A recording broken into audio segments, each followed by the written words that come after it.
Ladies and gentlemen, I remember back in 2017. Great times. Actually, not so fun times, because what happened was, in all fairness, my agency was doing great.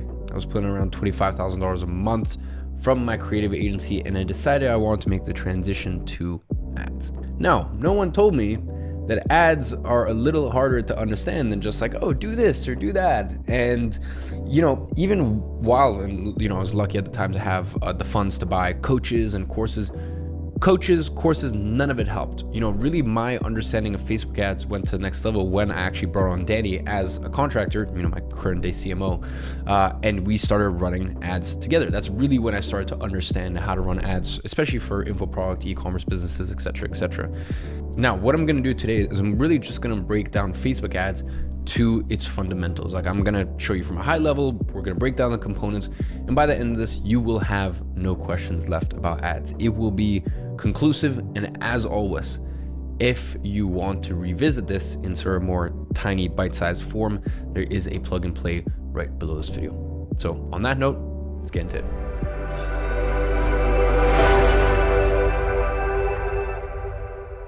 Ladies and gentlemen, Facebook ad fundamentals. Now, in today's teaching, we are going to go over campaigns, ad sets, and ads, what can be done on each level, anatomy of a Facebook ad account, walkthrough of the ad account, and then breaking down the components. So, a campaign has ad sets, and an ad set has ads. And I'll break that down even further in just a second. Now, really, what a campaign is it's the overarching structure of the ads manager. Okay, so really a campaign is the highest level of abstraction. You can kind of think about it as the structure that organizes things with the same objective. So for example, you will have a campaign that organizes all of your cold traffic. So cold traffic means people who are not familiar with the company or the brand or whatever yet. So in your campaign, you will basically, really what a campaign is just a place to organize, right? So you're just going to organize and you're going to have all of your ad sets, right, that target cold traffic. Now, let's say you have a remarketing campaign, right? So you have a retargeting campaign. Now, in your remarketing campaigns, this is where you remind people about your client's product or service. So each campaign will also have an objective. Do you want to get leads? Do you want to get purchases, clicks, likes, etc.? Now, going further into ad set. An ad set is a structure that organizes the ads. So in this one, you will have multiple ads inside, and you will determine who will see your ad and where they will see it.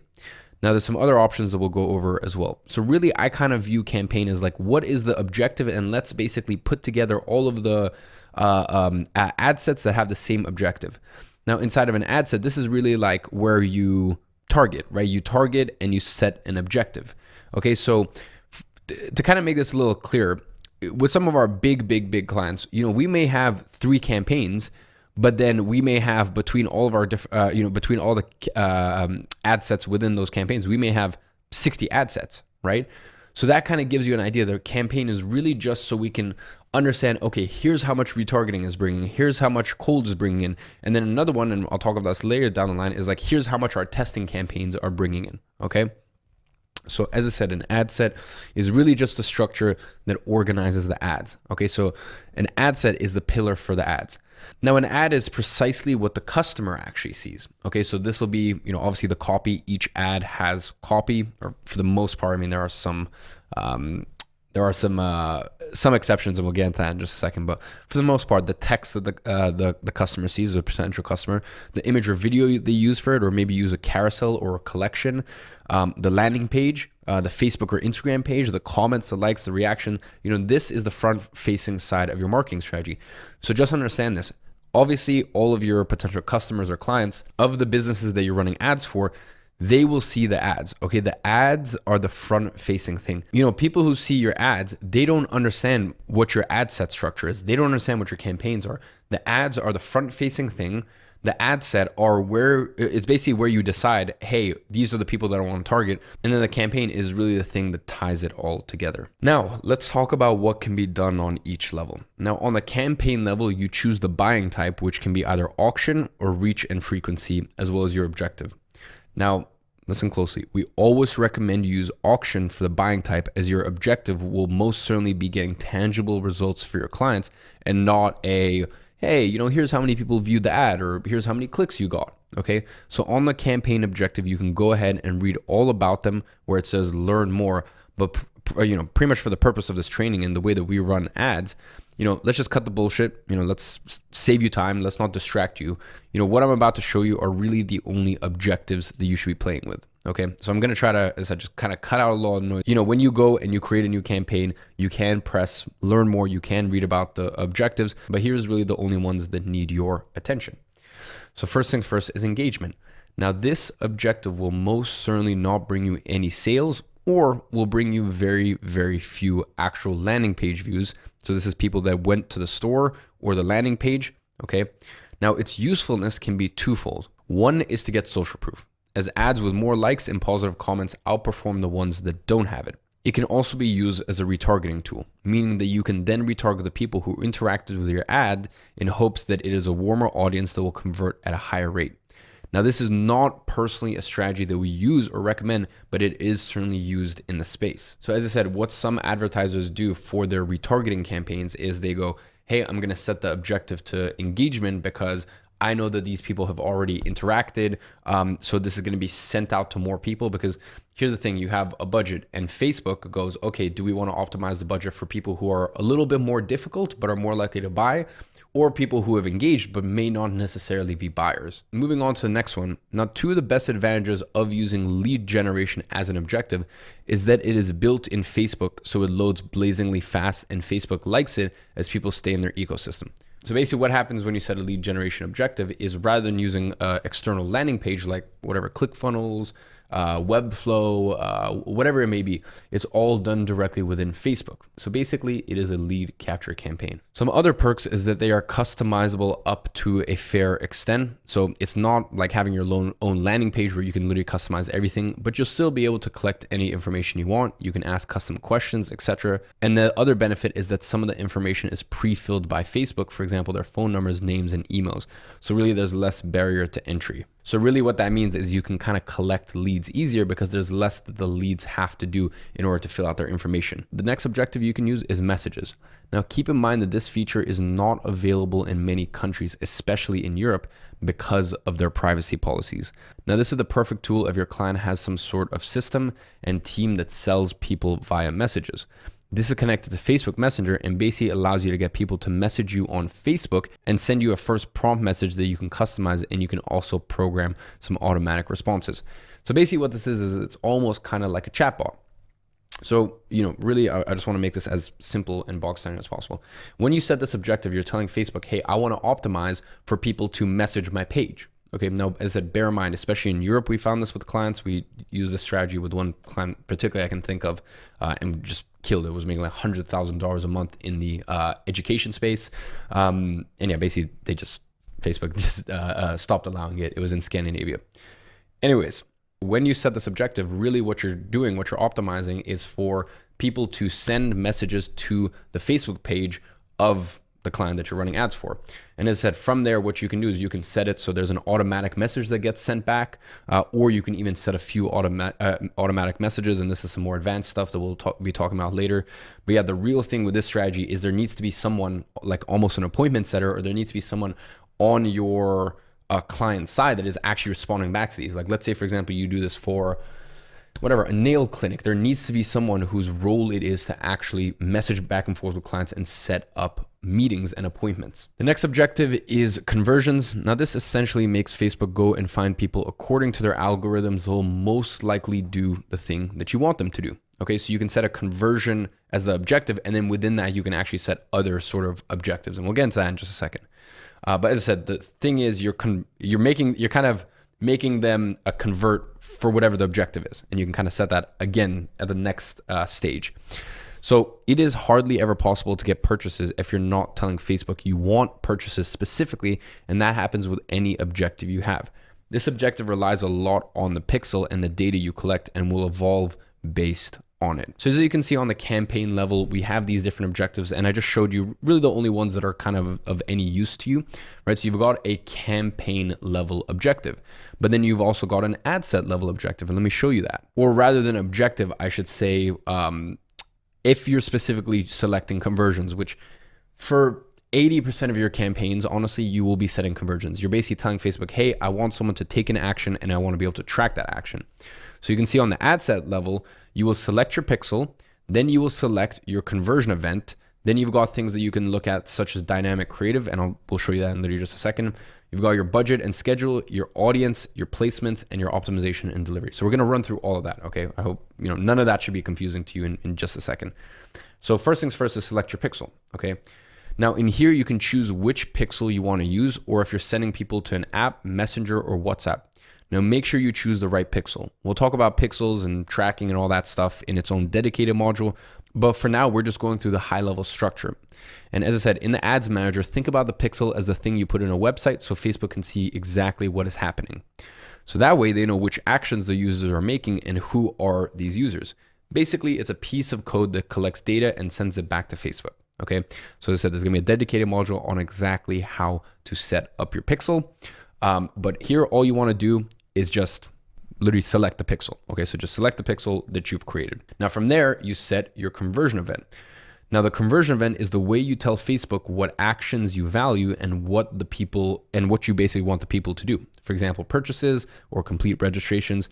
Now, as I said, we will elaborate a little bit more on this later. Really, all this module is just a high level structure. And then I'm gonna go even more into detail in the space of these insane 49 service delivery modules, okay? So as I said, really just high level summary, the conversion event is you telling Facebook, okay, these are the actions that we value. This is what we're trying to optimize for. So if you set your objectives, like the campaign objective, to conversions, then as I said, this is your way to tell Facebook, hey, here is what a conversion is. This is what we're optimizing for. Next, we have dynamic creative. Now, really important, we do not recommend this option as it actually has many downsides. One of them is that you don't accumulate engagement, which is key for good ads performance. And the other is that you don't actually have any clarity on what worked best. So you can't use the same ads on other ad sets. So for now, we actually recommend that you just keep it off. So if you still didn't understand, a kind of analogy that I just thought of on the spot, it's kind of like a fruit salad, right? Like you make a fruit salad and you've got your apple, your orange, I don't know what people put in fruit salads, your grapes and mango. Weird fruit salad, but whatever, right? So you've got those four combinations, and let's say you have the option of making the best fruit salad. This is gonna be a terrible analogy, but let's say you wanted to like impress someone, right? And you want to make the best possible fruit salad. You personally, right? At that stage, you have the option to like actually select the ratios of how I want this much apple, this much grape, et cetera, et cetera. And you can actually present that, right? And you can kind of have a say in it to get the best possible performance. Or what you could do is you could just put it all in a bowl or like some Tupperware and just shake it up and everything gets mixed up, and then you just scoop out one portion. Now, obviously Facebook is trying to do the optimization for you, but the point is when you turn on dynamic creative, you have lost the control of seeing, okay, no, actually this ad and this creative is performing, like this image and this text is performing best. So let me actually go ahead and manually optimize myself. You're leaving that down to Facebook. And for us as advertisers, I know Facebook is a very smart, artificial intelligence. Facebook, that's literally all it does. Its platform is to just optimize.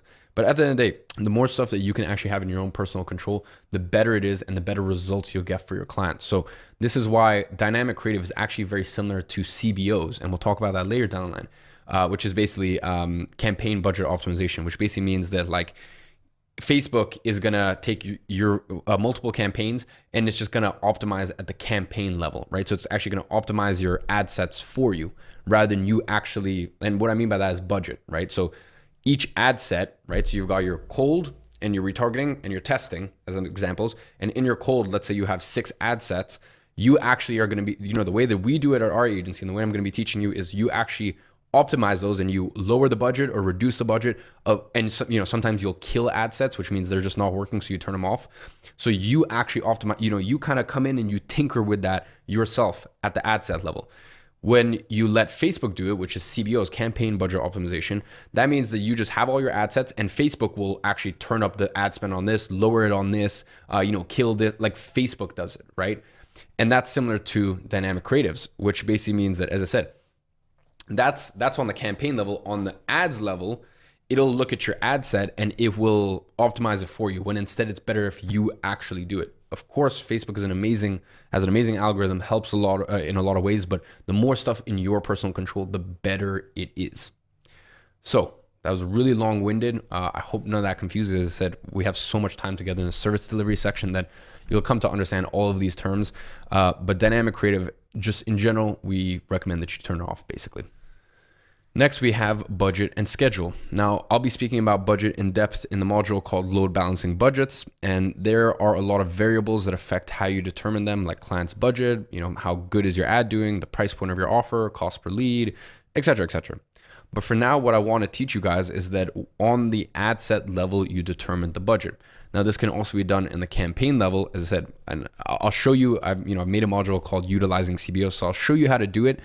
But as a general rule, as I said, we much prefer on the ad set level specifically, we set the budget and schedule. Really important. In terms of schedule, we recommend not touching this as well as not putting an end date. So don't put an end date, even if you have one, because it's better that you turn it off manually on the day. Reason is we basically hypothesize that Facebook favors not having an end date, as it means that they kind of know that you're more likely to spend more, and there's no sort of set date that you're scheduled to basically stop spending the money. Basically stop putting money in Mark Zuckerberg's pocket. Now, next up is audience. Now, there are three complete modules about this, okay? Because it's one of the most important things you do, and you have to get right. But for now, as I said, from a high level structure, all you need to know is that the audiences are managed on the ad set level, which means that a campaign can get to different types of people. You choose them depending on each ad set. So as I said, although we've got our cold campaign in there, you could be targeting 15 different audiences, okay? And even though, you've got your retargeting campaign in there, you might be retargeting people that are like super hot buyers. They're literally about to, the basically abandoned cart, all the way to re-engaging people who have just seen an Instagram, or your client's Instagram account, So as I said, audience on the ad set level is basically where you determine what audience you're targeting. Now, in terms of placements, I'll go ahead and get into details of placements in this fundamental modules, as there's only really two things to consider. We only pick the placements where the copy of the ad can be properly read. And I should put WHER, but whatever. Now, in retargeting, we actually leave the automatic placements because this sometimes helps decrease CPMs. And later in the program, you'll actually see what that actually means.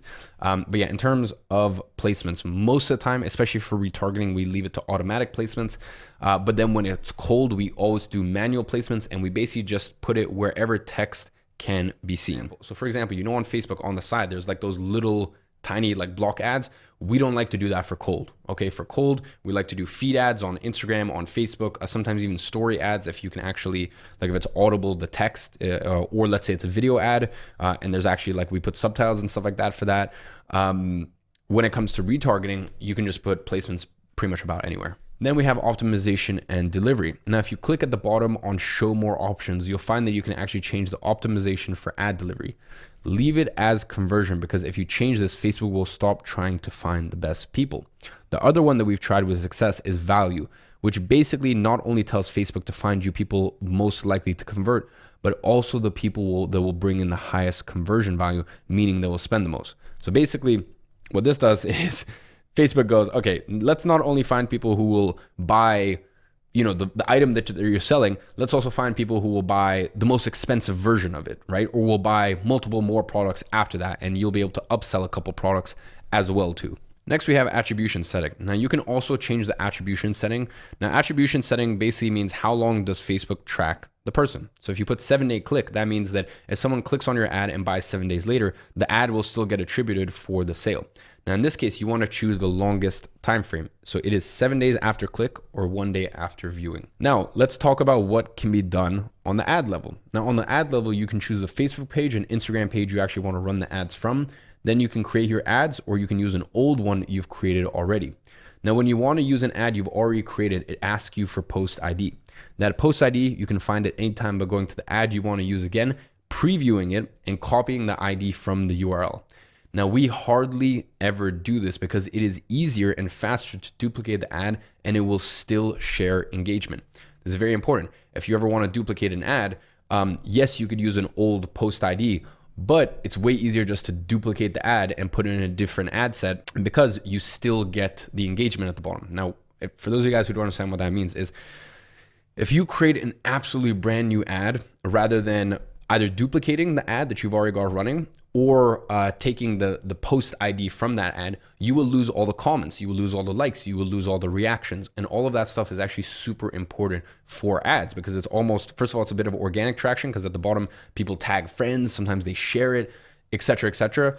And also the social proof is very important. So if an ad has a good engagement at the bottom, good likes, good comments, good reactions, whatever, maybe shares, whatever, it's really important that you duplicate it or you take the post ID from that when you create a new ad. So just a little caveat there. Next thing is ad format. Now, if you've chosen to create the ad, it will ask you to choose the format.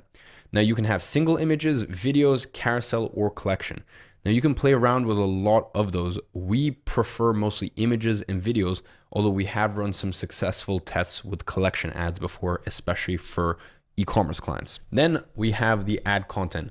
Now, it will ask you for the image or the video, as well as the copy, which is basically the text, so the headline and the URL. And this is your landing page, the website, whatever the thing is actually directing towards. Now, you will also need to add a call to action. Now, we like to use Learn More and Shop Now. From all our tests, we haven't seen a significant difference between these two, if I'm being honest. Now, finally, we have tracking. There's tracking in here, so you just have to make sure your pixel is connected where it says website events.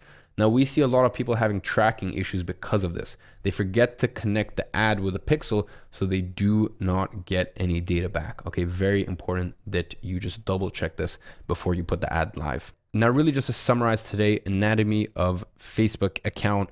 A campaign, okay, is the high level structure, and that has ad sets, and an ad set has ads. And let me just restate this here. The smallest unit is a Facebook ad. Now, for all of our clients, we write a minimum of 5 different ads. Okay, so that makes 5 ads. Now, an ad set groups those 5 ads. So each ad set has an audience we are trying to target. Now, with each client, we like to target anywhere between 3 to 20 different audiences at a time, depending on their budget as well as results. So let's make it easy and say we will be testing 5 ad sets. All these 5 ad sets will have the same 5 ads. So let's say you have 5 ads and it's connected to one ad set, right?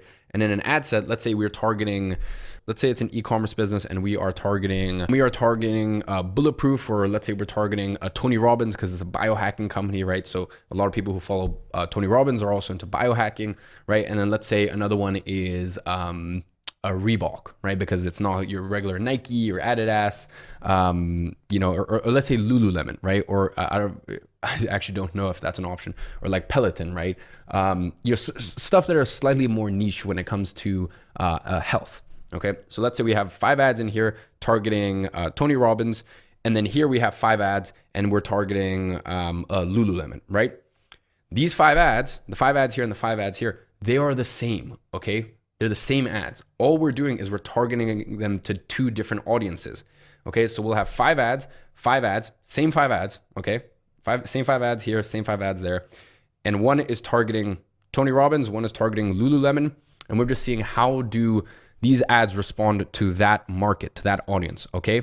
Because let's say, the 5 ads here actually perform really well. Let's say ad number 3 here performs really well with Tony Robbins, but ad number, that same ad 3 here performs really bad with Lululemon, but then ad 5 performs really well with Lululemon.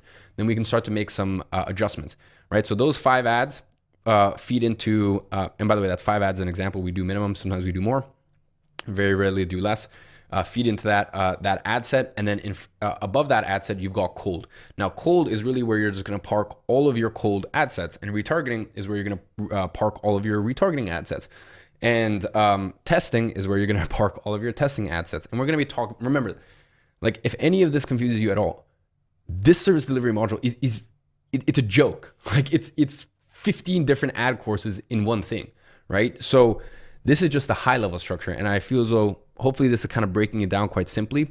It took me a long time to even understand the anatomy of a Facebook ad account and sort of campaign structure, ad set structure. Like it genuinely took me 6 months to really comprehend it and understand it until someone just told me, well, I say someone, until Danny and I started working together, and I was really spending a lot of time in the ads manager, and I was understanding, okay, just broken down, what are these things simply? So as I said, I hope all this makes sense. This is really the anatomy of a testing and a cold campaign. Now, I'll be showing you the much simpler structure that we actually use at our agency on retargeting in the retargeting 101 module that I've created. So this will all be elaborated further, as I said, in the next modules. In here are the main ideas that you guys basically have to properly understand when it comes to structure of the campaigns and really just the key concepts behind it. For today's action step, I want you to go to your ads manager, create a few mock campaigns, play around with duplications, columns, structure, and then I want you to upload a picture in the community. That could be either a screenshot of your actual ads dashboard, or you just playing around and setting up a draft campaign, or a photo of your desk with sort of the ads manager in the background. This will be very important for the next modules, as we won't stop to show where most of the buttons are, and you should already be familiar with the interface. So this is very important. I want you to literally block out, put in your calendar. I don't want you to think, oh, tomorrow, like block it out in your calendar. I want you to spend an hour to 2 hours tomorrow or today.